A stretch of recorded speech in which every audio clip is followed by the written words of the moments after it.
John is a BCBA working in a group home. One of his clients, Jenny, is a 14-year-old teenager. Based on the results of a speech assessment conducted years ago, Jenny was previously only taught to use a picture-based iPad app as a form of augmentative and alternative communication. However, one day, John heard Jenny say, "I want Chip." It was the first time John had heard Jenny use spoken language to communicate. So, John was wondering, Jenny may be capable of vocal communication instead of only using her iPad. So, during John's weekly progress meeting with Jenny's parents and his team, John shared with them what had happened. Jenny's parents were surprised and expect that they'd love for Jenny to speak if possible. However, Jenny's speech therapist, Shirley, was adamant about Jenny continuing to use her iPad to communicate instead.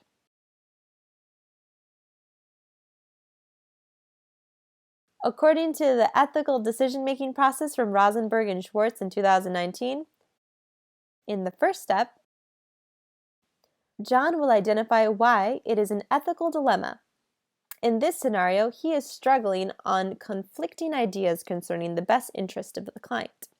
Then, who are the clients? Jenny and her parents are the clients.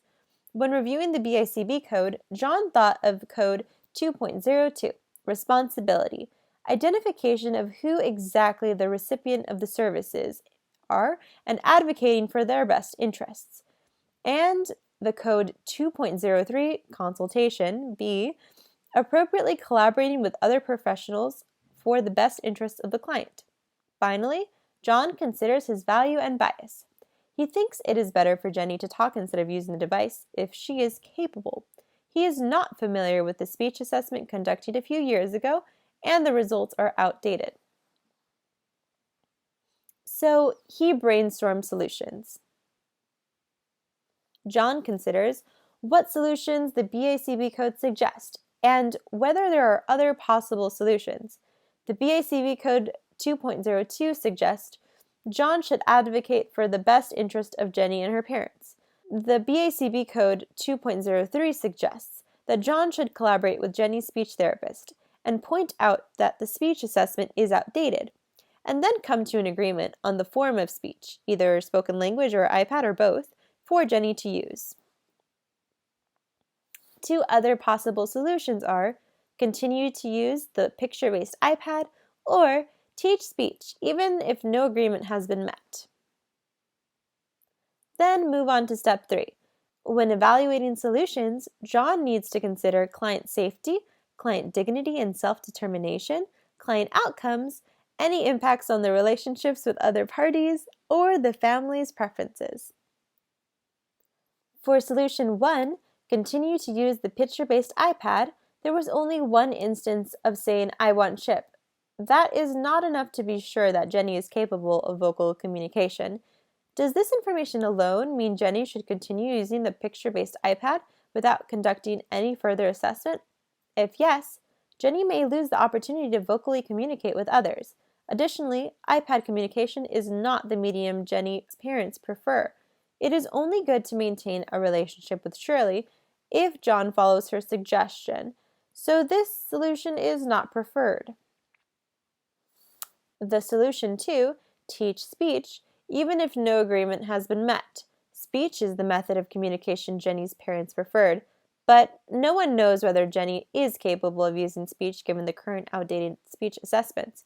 Also, without cooperation and agreement with Shirley, there is potential harm to Jenny. Specifically, that Jenny will not consistently be communicating the same way with everyone, which could impact her ability to communicate her needs. So this solution cannot be applied. The last solution, continue to collaborate with the speech therapist for an agreement. Considering client's outcome, compared to using iPad, spoken language is the form that most people use in daily life, and it is an efficient way to communicate with other people. Jenny's parents would prefer her to speak if she could. This solution may impact the relationship with Shirley. If John is continuing to advocate for this solution when she disagrees with Jenny using speech. One possible solution is that John advocates for another more up-to-date assessment, which will be conducted by John and Shirley. So there will be more data to show whether Jenny's ability to speak and the agreement can be reached based on the result of the assessment. But if this cannot happen because of additional time and effort needed, John will schedule a meeting with the parents and Shirley for an agreement. The results of the assessment show that Jenny has a good repertoire of vocal language. The iPad device will be removed gradually after Jenny can spontaneously and vocally use the words in the iPad she has been taught. The solution is acceptable. After evaluating possible solutions, John will move to step 4, finding an acceptable solution. Considering outdated results of the speech assessment and the best interests of clients, there is a possibility of Jenny being able to vocally communicate. So John will collaborate with Shirley to reassess Jenny's current speech level and then have an agreement for her future treatment plan. After John finds an acceptable solution, he moves to step 5. Implement the solution with fidelity and carefully document all actions taken. John schedules an IEP meeting with Jenny's parents and Shirley. During the IEP meeting, John will inform of his observation about Jenny's using vocal language with him one time to the team, and present about the pros and cons of the use of the two forms of speech, vocal language or picture-based iPad. Ask other team members for their concerns and the rationales in terms of the form of Jenny's speech. Then the team members will discuss and have an agreement about the process of assessing Jenny's current level of language. At the end, scheduling another meeting to provide updates on the result of the assessments for an agreement on treatment. At the same time, John appropriately documents all actions taken on the process. After implementing the solution, John will reflect the results or effects of his decision. After conducting the assessments, the results showed that Jenny was able to pronounce the words in her iPad when seeing the actual objects or pictures of them. Even sometimes it was not clear, but understandable by unfamiliar people.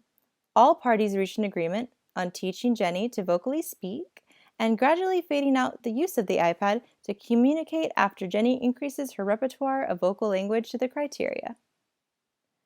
6 months later, Jenny starts to vocally communicate with others and doesn't use the iPad to communicate anymore. Here are the references. Thank you.